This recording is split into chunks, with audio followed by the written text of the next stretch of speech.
So today we have two guests, but before I introduce our guest for today, let me just give you a brief introduction of today's session. What is it about and what are we going to talk about and discuss? So if you attended my session yesterday on Metaverse, you will have heard me talk about that this conference is all about the future. So about talking about the technology of the future, policy of the future, trends and market insight of the future. But maybe if you allow me to contradict myself just a little bit for the sake of this introduction of this session, I want to talk a little bit about the past. How far in the past is completely up to you, because I want you to think back to your first ever job that you ever done in your life. So for you, for somebody like me, that maybe is 20 something years ago. For some of you, maybe it's a little bit more recent. I see Greg nodding. So maybe it's a little bit more recent for you, I believe. But remember your first job. So if you allow me to talk about my first job, I remember the first thing being growing up in an Asian household. My father told me that, oh, Eric, your first job, important things is make sure you have a nice pair of shoes. Do you need money for shoes? I'll give you money for shoes, right? Buy a nice pair of shoes, because people is going to look at your shoes and they're going to make a judgment on your first day, right? First impression matters. And my dear mother, being a very nice mother, said, do you need your shirt ironed? Send them over. I'll iron them for you. Make sure that you look nice and presentable on your first day, right? So that's the first day out of my job 20 something years ago. And if I compare that from today, most of the time I don't even wear shoes when I'm working, right? I'm wearing slippers because I'm working from home. And I'm wearing a shirt today, but if you ask my team, most of the time I'm in a hoodie, I'm in a t-shirt, and if I don't have to turn on my camera, then I maybe in my pajama, right? So things have definitely changed for me. I do not know about you, and this change is what we want to focus on today, right? This change in work, this change in people's habit, but more specifically, we want to talk about this change of relationship between company, between their employees, and the connection between these two parties, the work itself, right? Productivity. And good thing is, again, I have two very well qualified guests to help me to talk about this particular topic today. So that really is just a long generic route for me to introduce these two guests. And so first of all, let me introduce our guests. First is Mr. Chin Choi. So Chin is the Korean legal counsel of ByteDance. If you're familiar with ByteDance, you would know some of the product of popular social media such as TikTok and Douyin. And Chin is one of the foremost experts in providing commercial and legal counsel to multinational companies in Korea. So welcome to People Matters, Chin. Thank you for being here today. Thank you, Eric, and happy to be here. Okay. And our second guest is Mr. Craig Goldblatt. So Craig is the VP of Partners and Alliance of Globalization Partners. Currently, he's dialing in from Melbourne, Australia, across a different time zone. So Globalization Partners help international business to simplify the businesses by enabling them to hire different teams and people in over 187 countries without the need to setting up branches, office, and subsidiaries. So welcome, Greg. Fantastic to have you here today. Thanks so much. I'm really looking forward to this chat. So gentlemen, it's a very interesting background that you guys have. So Chin, you're an expert in local legal advices, including employee relationships, contract, and those type of corporate matters. And Craig, you have a more globalized regional view on the situation right now, but let me just get into the topic, right? Let's just get into it. So the relationship from your perspective, the relationship between employees and employers, do you see there's a change in the expectations that companies have on their employees when it comes to productivity? So Craig, maybe from a more big picture view, do you see that happening in the region? Yeah, thank you very much. I think it's an absolutely fantastic question. I mean, the reality is we can't divorce ourselves from the last 2 years and how much businesses have lent into their employees to get them over these last 2 years, and also what that impact's going to be. So I do believe that people have almost taken the foot off the accelerator around productivity, because people have been naturally more productive working from home and actually being self accountable, if you like. That's not everyone, and we've got to be very careful not to see ourselves through our own lens of how we work, but a broader lens. But one of the things that does, I suppose, interest me is, as we go forward now into this new world, is, are people going to be traumatized, if you like, or stained by this change in permanency, where before the idea of non-permanent work was actually really very enticing in many parts of the world, because as the expert, you could go anywhere and you knew that you would negotiate a better and better contract as you went forward. But when the music stopped and there's only a fewer number of chairs to people, it became a problem. I'd be really interested in Chin's view on this, but I see that productivity isn't so much a problem, but we may have a change in people's desire to connect to businesses for permanency, which has implications, of course. Yeah, and Chin, from what we have seen in Korea, is that a similar kind of a situation, or do you see something completely different? Sure. Thanks for that, Craig. And just to briefly comment on that issue, I think it works both ways. This whole, the past few years working during the pandemic, I think it not only, I mean, obviously there's a lot of, pressure that's placed on the employees and how they will perform and what is the productivity levels, but also vice versa. A lot of employees have placed pressure on their employers, because at the end of the day, we're forced to work within this situation. And so, okay, the employee has more control in the work environment and them being productive, but also there are a lot of other issues where, how are meetings being scheduled? What type of cross-functional communication mechanisms is the company promoting? How is the company also providing benefits in sort of like these well-being sort of practices, so that to allow employees to flourish and be productive during this time? So I think obviously the employers are looking at how productive the employees are during this time, and also trying to measure that and see how they will sort of, once the pandemic sort of comes to an end, how will they move forward and implement a hybrid work system. But also the employees are asking questions to the employer. And I also think that's why that whole, the aspect of permanent, non-permanent also comes into place, because if you have an employer that is not meeting those demands while the employee is, then they will have a tendency to look around and see what other options they might have. So I just wanted to make that type of comment. Yeah, and I'd agree with that, Chen. I think that in this market where, at least for people with real skill and real skills that are rare, and there are a lot more now, those people have great power. Actually, there's a vast group of people that don't. And if you look towards the gig economy and so on, those people, we've got to be careful that they aren't lumped in the same way. So if I'm a call center worker and I can be replaced by someone else very easily, then working from home in front of a screen 9 hours or 8 hours a day is not so appealing when I can't speak to my neighbor and so on. So it is a more nuanced view of this a more nuanced view has to be looked at. Great. So when it comes to, I want to bring a little bit of attention to the gig economy, more specifically, the idea of permanent employee versus contract-based employee. Recently saw a study in Korea that there's more desire for younger generation to become a non-permanent employees, fixed-term employees, right? I think we call that in Korea.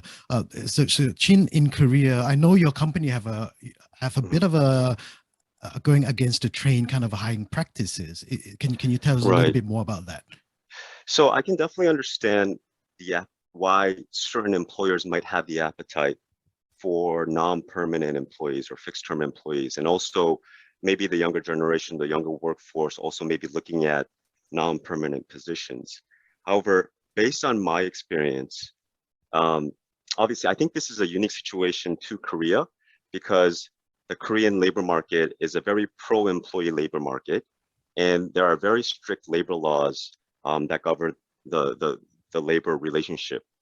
And so, because there are so many protections that are available that are provided to employees, it places a bigger burden on the employer to be very, very careful on how they choose their employees. And so I think the non-permanent employee position became a little bit more prevalent because employers wanted to, maintain some sort of flexibility with respect to the employment term they have with employees. Now, even though, and I think it's like what Craig said, it depends on the company and what type of positions, call center positions, very, very minimal sort of skill level positions, I think, fixed term or non-permanent positions do make sense. However, if you're a larger company and you are looking for the most highly qualified and the most talented employees and candidates to come and work for your company, we found it to be very difficult when you offered them non-permanent positions. And I think despite what the younger workforce may be looking for, maybe a more flexible, term arrangement, there's still that sort of status where it's like there's this prestige factor or there's this honorable thing of being a permanent regular employee. And so we found that a lot of qualified candidates would not even apply to fixed term positions.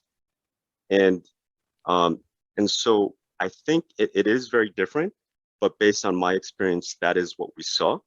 And another part of it is also, so one thing is that we were unable to recruit highly qualified candidates if it was for a non-permanent role. So that's why ByteDance generally has a propensity to lean towards providing all employees with regular employment or permanent employment positions compared to non-permanent. Another thing, I think, another factor is also the local culture as well. And the thing is, when you're talking about the labor laws being very strict in Korea, it's not just geared towards permanent employees, but it's also geared towards fixed-term employees. And so when you think about it, even fixed-term employees, it's very hard to discriminate them. So companies are forced to provide as good as benefits as regular employees or permanent employees. And so while you do maintain some sort of flexibility with respect to employment terms, if the company still can't discriminate, doesn't have flexibility with respect to benefits or all other type of things, the company also could just say, hey, let's just focus on, if we want to get some good candidates, let's focus on just providing them with permanent positions instead of, in this gray area where they are on a sort of fixed term employment term. However, we also have to offer all these benefits that we offer regular employees, but there's this discrepancy between this and this. And then also you have that sort of weird kind of connection between fixed term employees and permanent employees within the workplace. So at least my experience has been that we don't have an appetite for non-permanent based positions.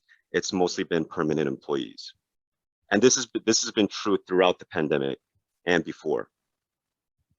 Yeah, this makes a lot of sense to me, Chen, although I would say in other parts of Asia Pacific and particularly in the Australian, New Zealand market, because it's actually, I suppose, seen as fairly employee centric as well. We've generated these labor hire companies who will be almost proxies for being able to terminate people or put them on short-term contracts to be able to terminate within X number of days or weeks.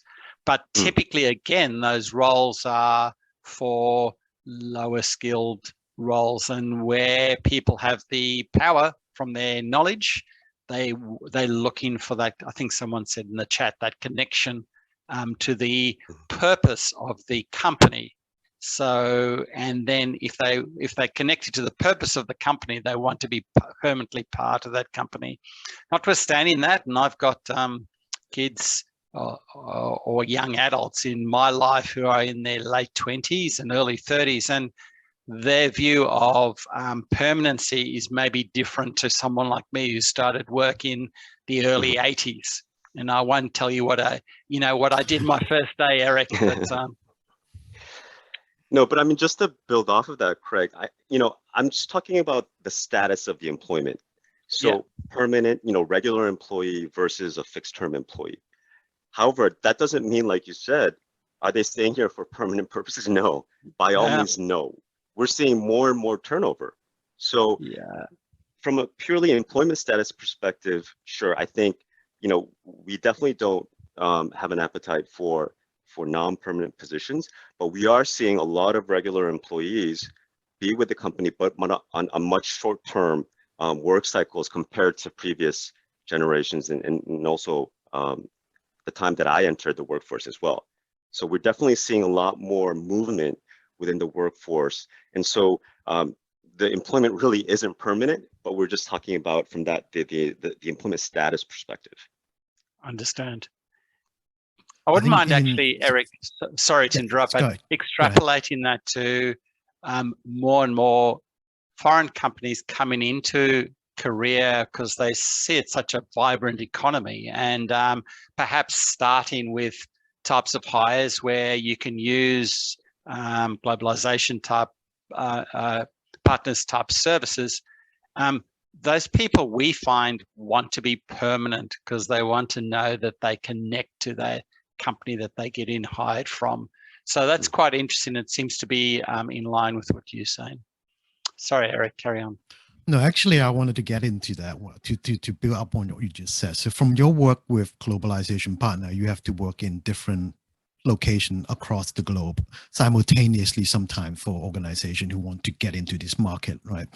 So for you behind the scene, what are some of the things that you've noticed really stood out when it comes to employees and employers relationships, or what are some of the things that you have noticed that you think are like employers need to be watch out for into the 2022?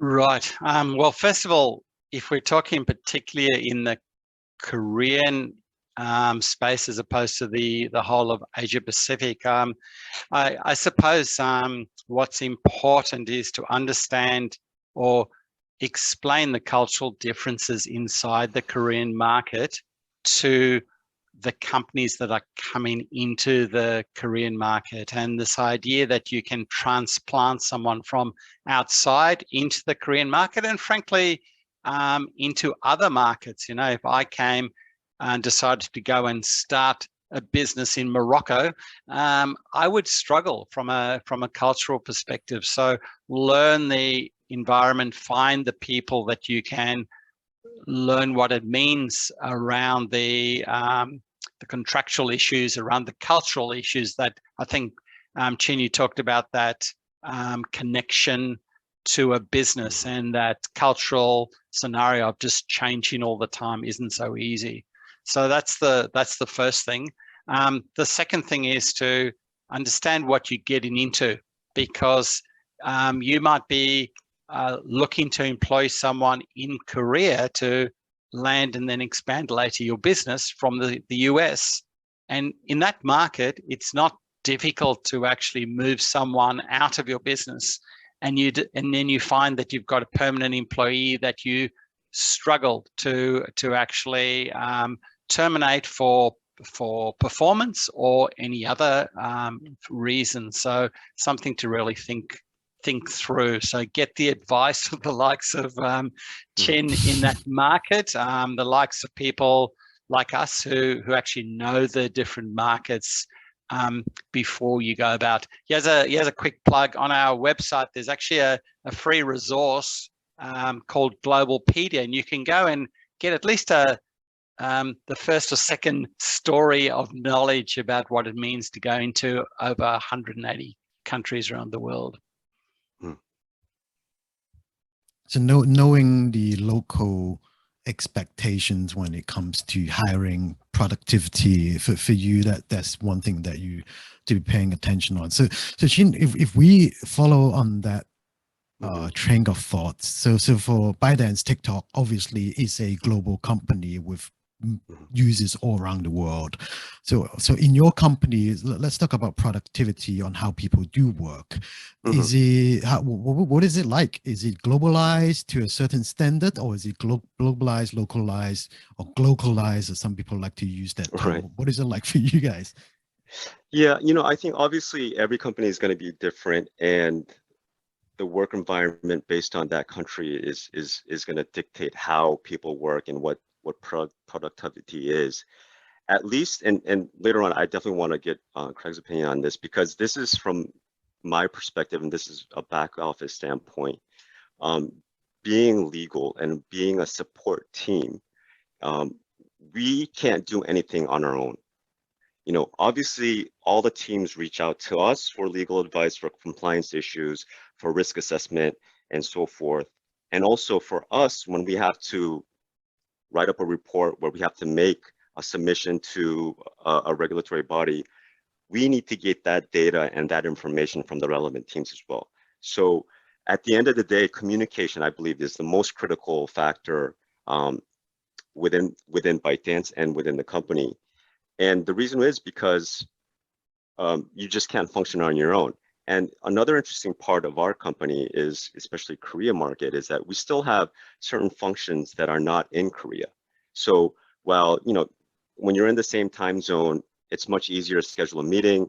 You can even make a phone call, a quick phone call, and connect on that basis. However, when you have teams in Japan, when you have teams in Singapore, when you have teams in Australia, even in Europe and the US, and those are the only places you can get that information, you need to be very clear and communicate in a very, very, clear manner, because you don't want to waste time and there end up being miscommunication, because most of the issues that came up during the pandemic was through miscommunication, thinking that there was a certain project or there was a certain promotional campaign and they thought they had reviewed every side of it and they got the go. However, legal or compliance had not given the go. And so, something had, and all these issues came up. So from ByteDance's perspective, it really did force cross-functional collaboration and communication and how to do that. So, there's always methods of how to communicate with other teams, how to ask for information, how to be responsive. And so, we found that the best way to be productive was to communicate in a clear manner during this time. And, one of the things that I found out during this time is that there was just a lot more duties and responsibilities placed on the manager. And because you're not just going to the office and you're not seeing your team physically, it really did depend on how the manager devised sort of a strategy and an environment where you're consistently communicating with your team, but also you're making sure that the team is communicating with other cross-functional members as well, not just in Korea, but outside of Korea, and whether that was happening on a regular basis.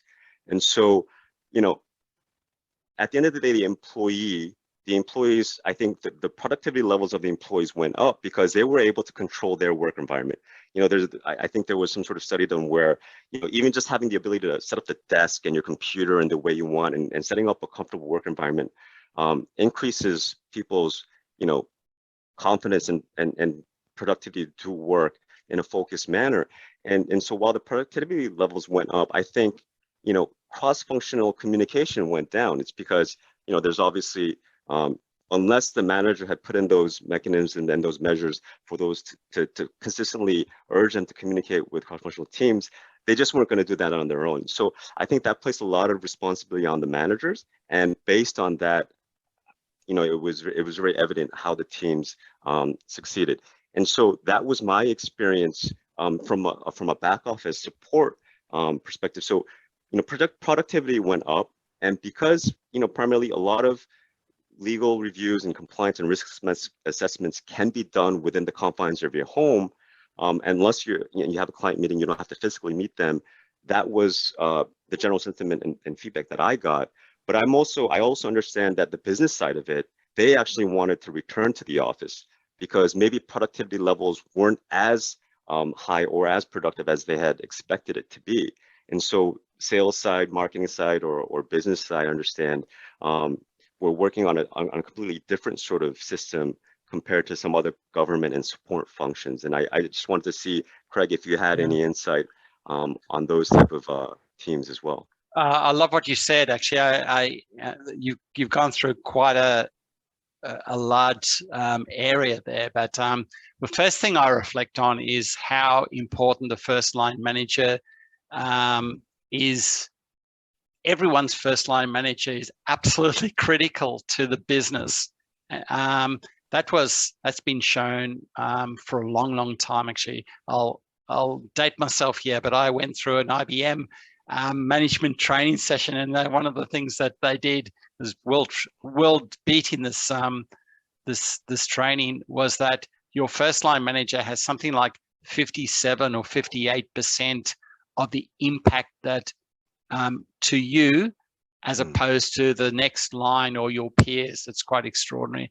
I would say that two things. One is the way to deal with that, and the way that the best companies have dealt with that is with technology, and have changed the way that they perform work. And actually the engineers in the businesses have come to the fore, because this is how they work. So they work in an asynchronous way as opposed to this synchronous, do something, get in a meeting, bang the desk, talk across the table, and then walk out, and everyone knows that they're under stress to get that done for the next meeting. Suddenly it's about accountability and chunks of work. Please go and do this, come back, tell me, and then we will assess how you're going through the process. So there are tools, electronic tools that we have that I know we will use in our business, and other businesses do. The ones that have done that well, that has improved productivity. From the sales side, if you like, on the front end side, I think that's got to do with the types of people that are actually in those sales positions, and it's varied so tremendously in my experience over a number of companies now.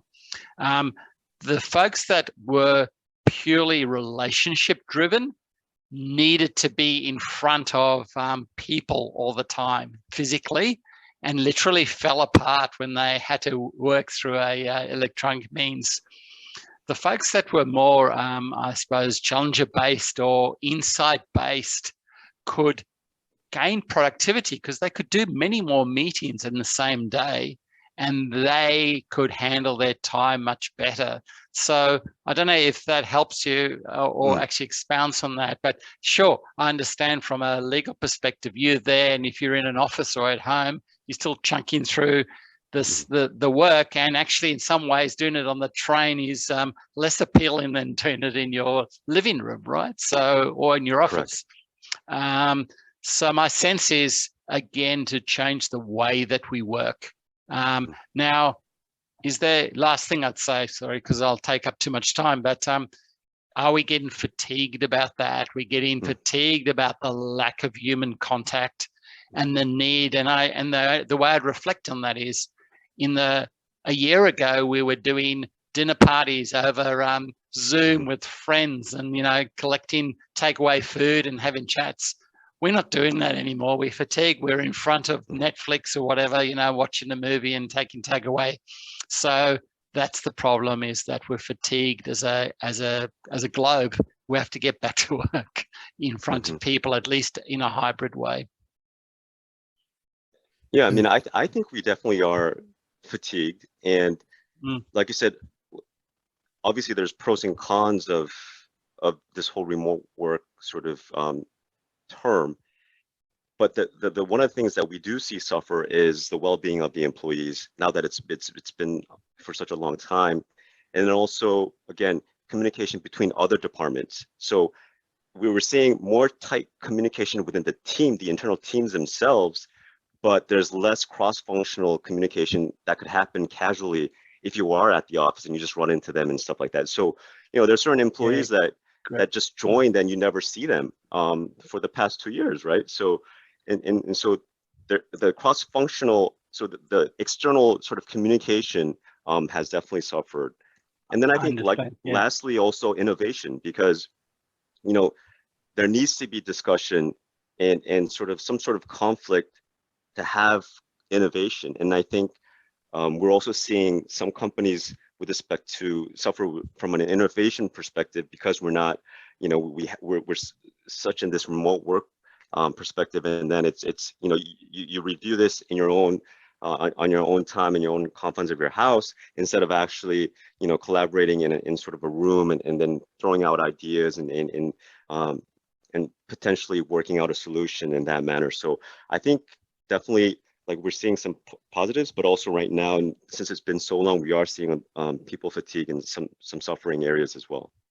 Yeah, agreed. And there are ways to mitigate that, you know. So Slack has a great scenario where they randomly connect people and then they can go off and have coffees and so on. So businesses can arrest that scenario, but only to some extent. So I would say what's interesting though, while companies, larger companies are suffering in a way, the amount of innovation of startups in this world and the, you know, the sorts of things that have come up is quite extraordinary. So people have been able to innovate. It's just have those larger companies which have got the innovation processes already bedded in suffered, and they need to flex. Interesting discussion. Thanks for that. It's really good discussions there. So what I'm picking up here is there are some benefits of virtual working from your perspective, but there are areas in the business where have clearly taken a bit of a hit due to the lack of human connections. Innovation, cross-departmental collaboration seems to have decreased from what you have seen. And do you feel that there are opportunities for us maybe to redefine productivity in a sense to encourage more cross-department collaboration? Is there a way to look at things differently? I think you guys mentioned it. I completely agree that line managers, direct managers play a much bigger role now. Do they need to take a more proactive role in, hey, we haven't talked to sales team in 2 months now. Why don't we go ahead, teams? Let's set up something together. We don't know what works, but let's have it. Do you think it falls onto the line manager, or is it something that is more higher level? You need a more higher level mandate from a top level to do something like that. Well, what are your views on this this dilemma or ways of working? Look, I think, Chen, I hope you don't mind if I dive in here. I think it can be both, frankly. I really think that line managers can reach across the aisles, and actually the next line, the second line and third line execs can really embed that culture, maybe setting up projects that have cross teams. And as I say, using the technology to make sure that you can set up that accountability through the process. Someone in the chat asked about tips for communicating concisely and clearly, and I think this comes into it as well. You know, some people are wafflers. Probably you can hear that's me, but we need to educate people on how when is the time to actually wax lyrical, and when's the time to speak when you have something new to say, and make sure that you've got the whole team contributing. You know, the quiet person in the corner has a great idea, but because they are a little bit subdued, they're not putting it forward. So is the manager actually making sure they go around that whole team to collect ideas, either verbally or actually in writing, and then synthesize it in a way that can be agreed or moved forward with. The last thing I'd say is not to push back on ideas, so not have bad ideas, because that's the worst thing. Is if you criticize people for bringing forth ideas or make them feel poorly, then they won't. You really have to encourage people to talk and to participate. Yeah, thank you for that, Craig. I think, you know, if obviously everybody has a definition, a different definition of productivity, and if we just generally define productivity as maybe the ability to work in a controlled environment that leads to positive results. If let's say that's just the definition of productivity, or that's the definition that I choose to interpret it as, I think you can have a global or universal sort of system and also have a localized system. So, for example, I think people and more companies are looking at return to office policies in the work systems and how they're going to do once sort of the pandemic is sort of dying down. And so from a universal global level, I think you can set out a policy. So let's say we're going to implement the hybrid working system. Obviously, we've seen the benefits of remote work, but we also see there's great benefits of human contact and being at the office. And so I think you can have a universal policy saying that we're going to implement the hybrid working system. However, it's going to be, you have to spend at least minimum 2 days at the office, and that's that. So that's the universal global sort of return to office policy. Now, how you choose to execute that should remain the manager and the line manager's responsibility and the local office's responsibility. And so, like I said, I think that's why you continue to have these additional responsibilities placed on these managers, because you also want to make sure, okay, so you could either do so if it's 2 days, how do my Korean workers like to sort of spread out those 2 days, right? Is it Tuesday and Thursday? Is it Monday, Wednesday? How do you do that? Because you want to have some sort of consistency, because you want to have a sense of knowledge of when these employees are available, right? Because if you just leave it up to everyone to choose, then it'll be this person's day working at home, but you're not sure if they're 100% available or attentive or stuff like that. So the manager needs to, even within that, have to put down some guidelines, but to make sure that it's suitable and fits his or her team.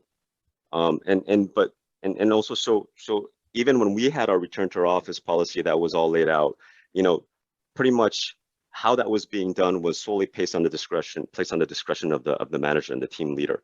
And so you're seeing, I think that's why, like what Craig said, is that you need both. I think you can have productivity can be defined in how you measure that from a global and universal level from a multinational corporation, but also you're going to have it localized to meet the local workers' needs as well.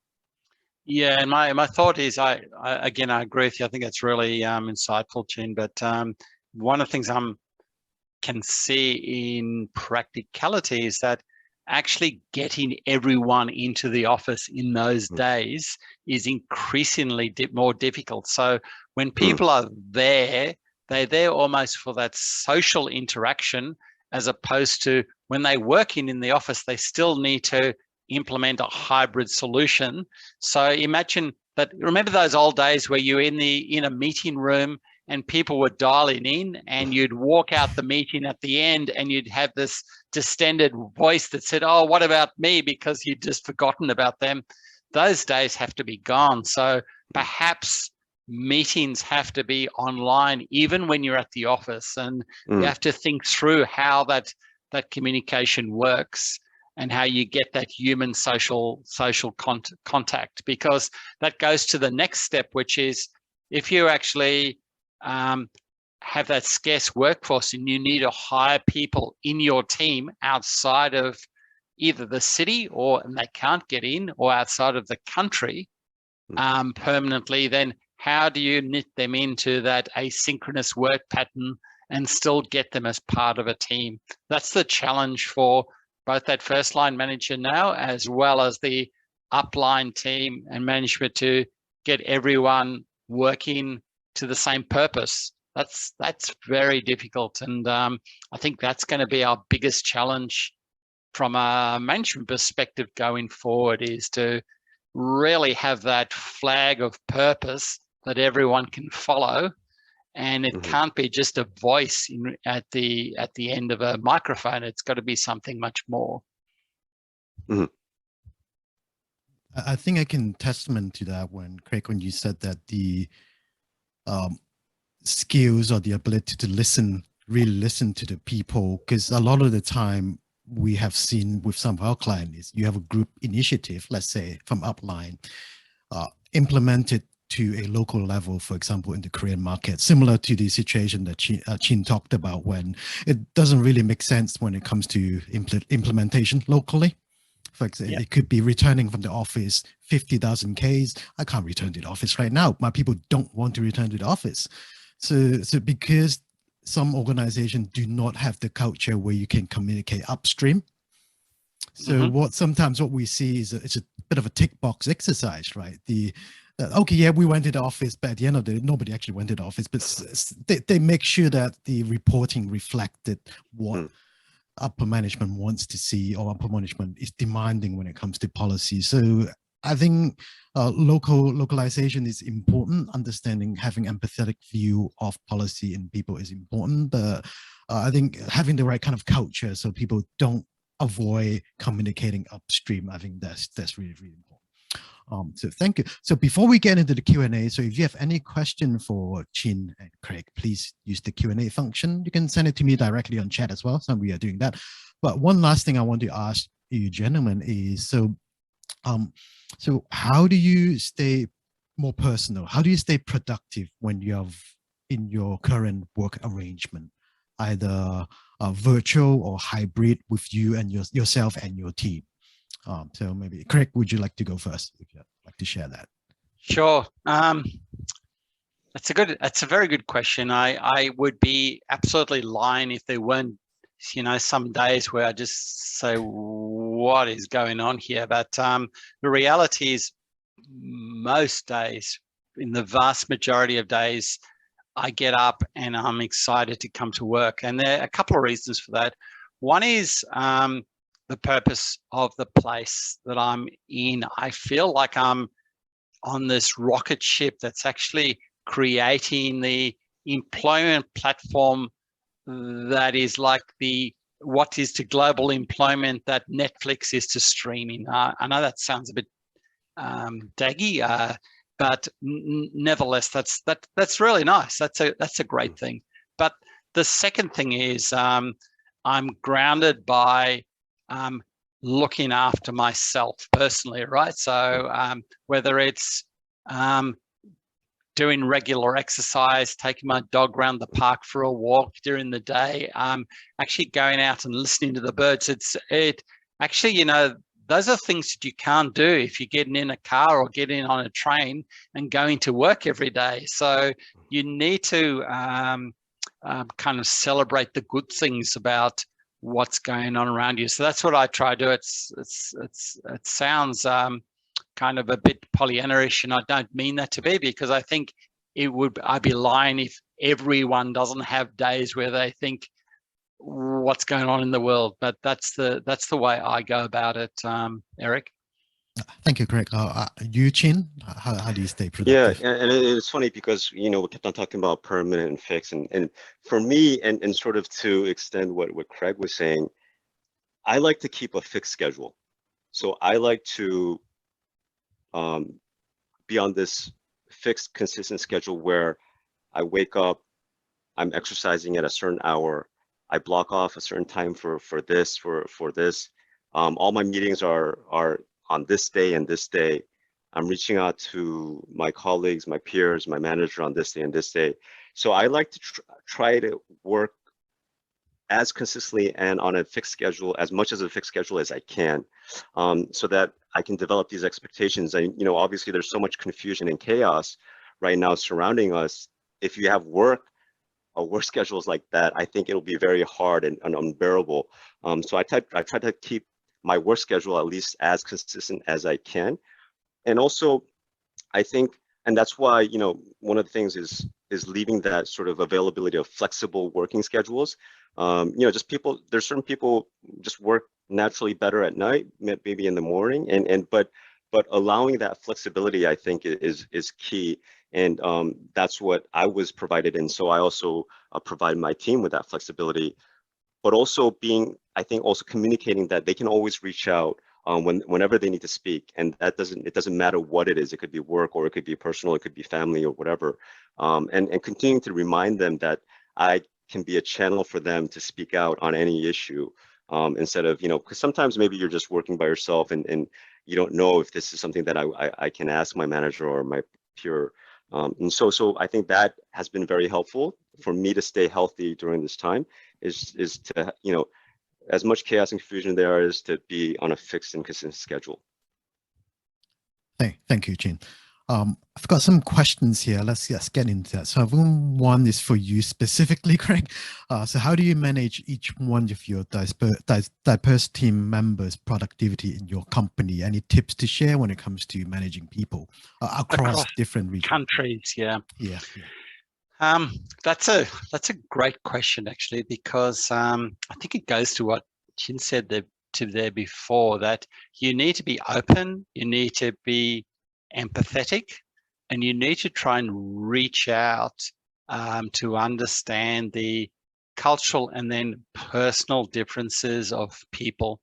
So cultural, I think people can default to, oh, that's cultural, that's what happens in China, or that's what happens in Korea, this is how we are, we're different. I don't think so. I think that there are definite cultural differences, and as a manager, if you're empathetic towards that and curious about it, then people will warm to that. But you need to then understand the personality and the drives of those people as well, because they're people in a culture. So, and then learn that. And I loved what Chin said before. You've got to always be there, always open, always asking the questions. A couple of years ago, I heard a terrific one. It may not translate reasonably in the Korean culture, but where people say, "How are you?" and the automatic response is, "Great, I'm fine." In the Australian, it's, "How you going?" and the answer is good, regardless of how you are. So someone said, ask the question, "How are you sleeping?" And when people are anxious and they're concerned and they're stressed, they'll tell you, "Oh, I'm not sleeping so well. I got up 3 times," and so on. You know that there's a problem there. So I would say empathy, curiosity, and splitting both culture and personality. There's one saying that I really like from one of my behavior scientist colleague outside of Korea. He mentioned something about culture. People like to put culture in people into boxes when it culture. Say, "Oh, Korean doesn't do this, Australian doesn't do this, Chinese doesn't do this." And his view on that is culture is never binary. Exactly. Culture is more of a spectrum. Some culture takes a little bit more energy to get to a certain stages, but at the end of the day, it's never yes or no. But similar to like what you said, Craig, some people you need to truly understand them to get them, to mobilize them, to get them to agree to certain points, to influence them. So I think that's and differentiation between culture and personality. I think that's very, very important. There is always somebody who's different in their culture, simply because of background, upbringing, or even other factors comes into play. Right? One more tip, yes, Eric. yes. I've learned that you've got 2 ears and 1 mouth, so talk half as much as you listen. That always works.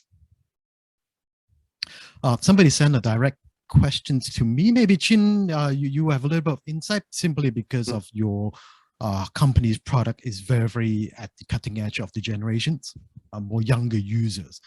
So when it comes to the new era of leadership, do you feel there's a very, very different approach when it comes to leading younger generation, Gen Z, or perhaps even the generation Alpha going forward in the future, comparing to the previous generation, for example, the 3 of us? Right. Thank you. Yeah, obviously, I said earlier that I think the most critical aspect of maybe any work environment is communication, and whether that is the younger generation or the younger workforce, I still think that holds true. And clear communication, I think, is obviously, there's much more focus on transparency.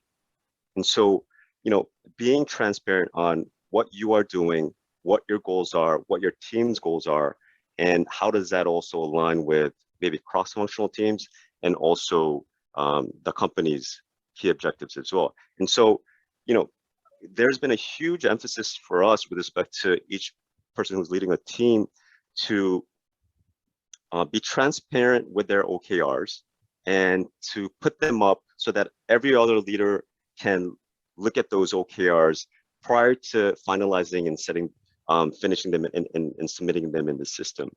And the reason why is that in the past, what we saw is that once a company becomes larger and larger, you had a lot of functions that overlap. So what that means is that, you might have a sales division, and that sales division now is so big that you have a communications person on that sales division, you have a marketing person on that sales division, when you still have the marketing function of that company, right?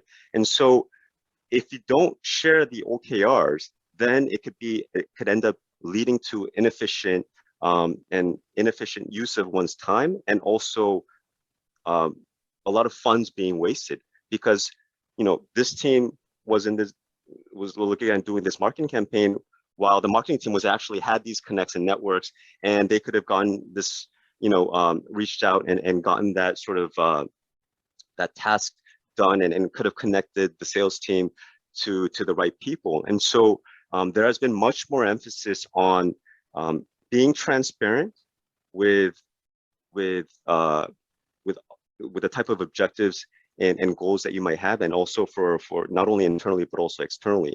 And also I saw, I think talked about there's a clear and concise, how do you communicate concisely and clearly? And I always like to refer back to this, and excuse my French, but you should never assume. And when you assume, all you're doing is making an ass of you and me.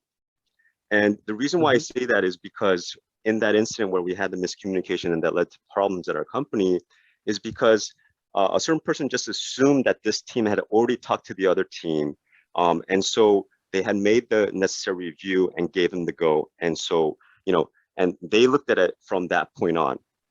However, they could have simply asked one simple question. Hey, did you get that person's review? Did you ask that person? And that would have been done, because they would have said no. But they assumed, because that's the way that they had done they had managed their tasks. So they thought that a similar team outside of Korea would be doing the same, but they hadn't. So, how to communicate clearly and concisely, I think you should never assume. And like I said, even though you feel like maybe you're wasting that person's time and being a little bit too detailed, I would say just ask them all the questions, and it's better. It's much more better to be clear than sorry. So that is some tips that I've learned through my experience. As for the, I agree, Chen, and as for the young grads and the young folks coming through now, in my mind, we're in good shape. Frankly, they are digital natives, of course. That's a couple of generations in now, I suppose, but they're also more articulate and more driven, and they want to save the planet, so they're actually speaking out more. So I think we're going to have a generation that are going to tell us what they need, as opposed to leaving because they didn't want to say it. The question is, are we going to be listening? So if we're not listening, they'll leave. If we're listening and we act, we will get that productivity we need, frankly, and lower our retention issues. Sorry, increase retention. Great advice there from both Gene and Craig. So got another questions, because both of your organizations are technology-driven service company.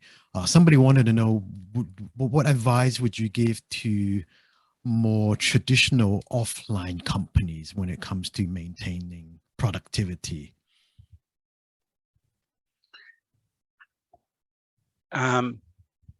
So, Chen, did you want to have a no? Go at that? Go ahead. Okay. In terms of actually speaking up, do you mean, Eric, or in terms of having them maintaining productivity with right, their people? Okay. Yeah. Well, So the question is, everyone has to be self-motivated, and their management need to work out what are the bottlenecks that are actually stopping them getting being motivated to do their work, right? So if they're not connected to the business, they will drop off. People will drop off in their productivity. It may be that there's a problem at home. Someone's ill, someone's passed away, whatever the story is, and we need to, if we don't know about that and we're surprised, that's a problem, because you've got a manager who hasn't leaned into their team. But if the person is sick and tired of doing that job and you haven't given them the flexibility or the change that they need, again, we haven't leaned in. So the question has to be is, productivity is about making sure that people are learning more, they getting feedback that's appropriate. It's not just you win all the time, but actually real feedback, and making sure that they their lives are okay. And that's harder now, right? Because they're not sitting next to you. You can't see them crying in the corner. So you have to ask those questions. Are you sleeping well? You know, how's your family? And try not to be too intrusive, but be open. To me, that will generate the productivity that you need.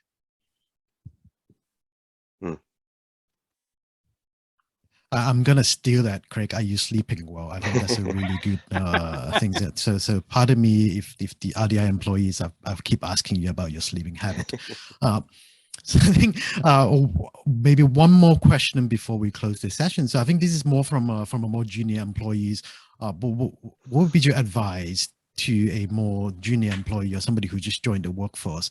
How do you, if I want to approach a senior member of the leadership team, which has both gentlemen here, what is the best way to approach that? How can I break the ice if my director is walking past or director sign online? What's the best way for me to crack the ice and build some network with that person?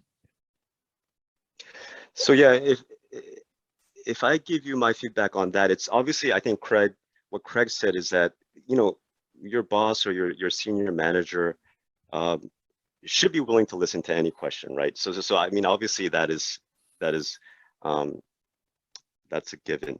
However, I think there are ways where you can approach in being smart about asking a question, and because every manager or every individual has tendencies and they have preferences.